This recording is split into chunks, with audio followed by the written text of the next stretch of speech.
mendelspod.com, advancing life science research, connecting people and ideas.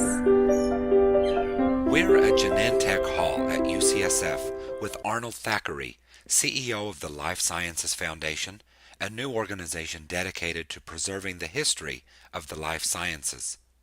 The foundation is hosting an event this evening to launch the newly published book by Sally Hughes entitled Genentech, The Beginnings of Biotech. Here tonight are many of the folks who've worked at Genentech over the years, including Tom Perkins, the VC and first chairman at Genentech. Also here is Judy Swanson, the widow of founder Bob Swanson. Can you tell us about the purpose of the Life Sciences Foundation? Yes, I'd be glad to do that. And here's the secret. It comes in two parts. One is history has to be made. What happens is just stuff. Stuff happens. History is what you make out of stuff. So the first secret is history has to be made.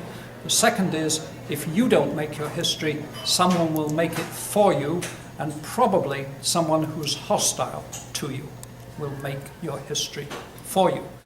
Okay, so the purpose of the Life Science Foundation is then about history. It's about history. It's to capture the history of biotechnology.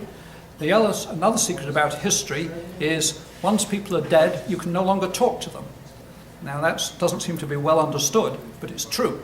So if you're going to capture what people did and why they did it, you have to do it while it's possible. And that's why now is the time to get after the origins of biotech and who did it and how they did it and why they did it.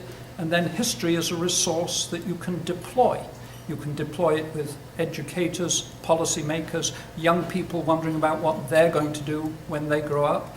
And you can tell them about how these things happened and show them. None of this was done by little green men from Mars. None of this was done by members of royal families. This was done by ordinary people with extraordinary determination.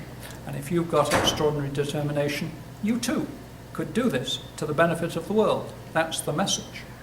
Its early scientists, some of whom are here today, cloned and expressed 3 genes in rapid succession: somatostatin, human insulin, and human growth hormone.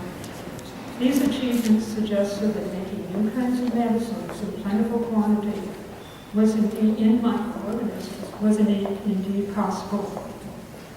But it was not only science and technology that distinguished Genentech. The parameters that the company established early on in business, finance, and in patent law in many ways set the stage for the rise of the biotech industry.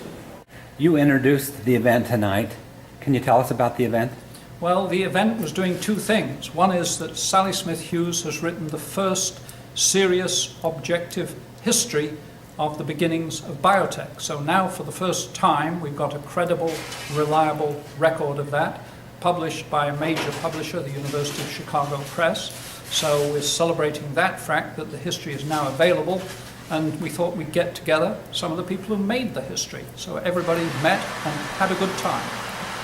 Wonderful. Thank you very much for taking the time and joining us. You're very welcome.